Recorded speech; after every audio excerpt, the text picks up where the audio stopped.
Aston Villa just agreed to sell Morgan Rogers for £117 million. 2 years ago, they bought him for 15. £100 million of profit on one man. A British record. Sounds incredible. Except Villa are about to watch millions of it disappear before the money ever reaches their bank account. Some of it goes to a club that sold him 2 years ago. Some of it goes to people who never kicked a ball.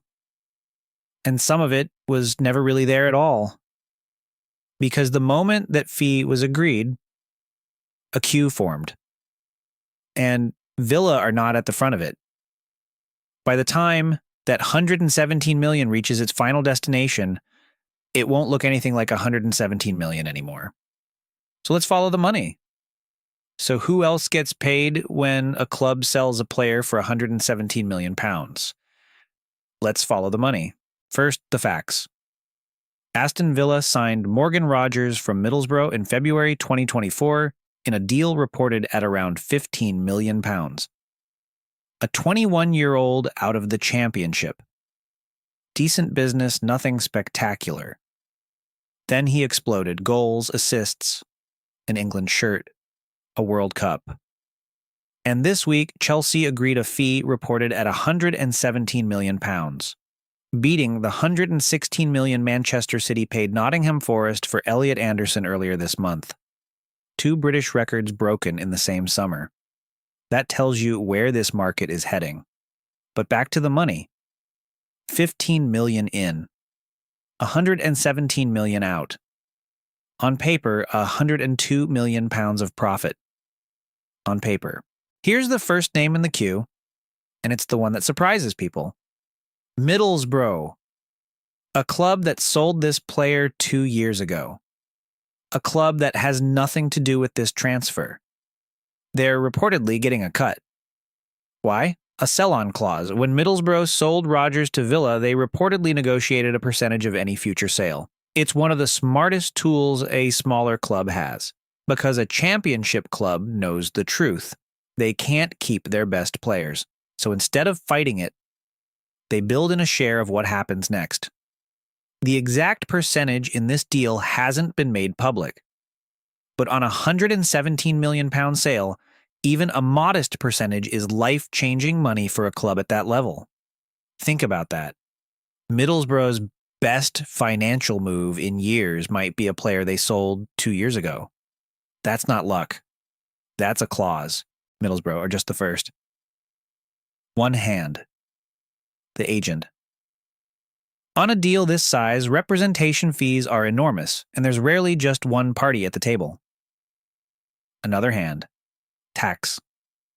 Transfers are business transactions and business gets taxed. Another. Youth development. Rogers came through Manchester City's academy, then loan and permanent spells at Lincoln, Bournemouth, and Blackpool before Middlesbrough.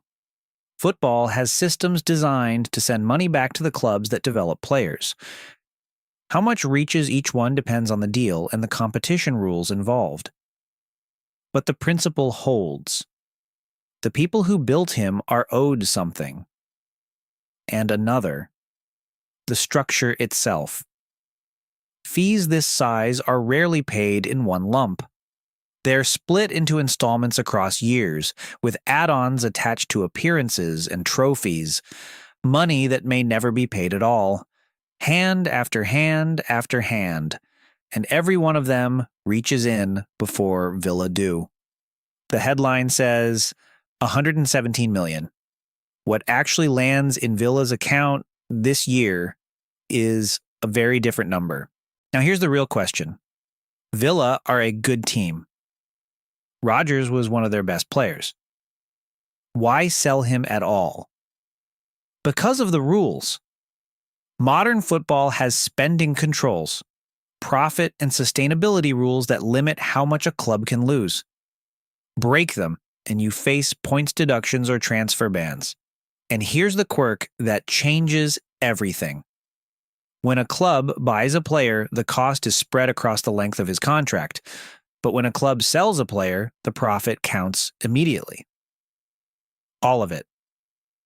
In one go. which means selling a homegrown or cheaply bought player is the single most powerful accounting move in football. Villa bought Rodgers for $15 million. Almost all of that $117 million counts as pure profit on their books instantly. It doesn't just fund transfers, it fixes the accounts. That's the twist. A sale like this isn't only a football decision, it's a balance sheet decision. We can't know exactly what was said inside Villa Park, but for any club living under spending controls, one player sold at the right price can solve a financial problem that no amount of winning ever could. So the next time you see a record transfer fee, remember what you're actually looking at. Not one club paying another. A queue. The selling club. The club before them. The agents. The taxman. The academies.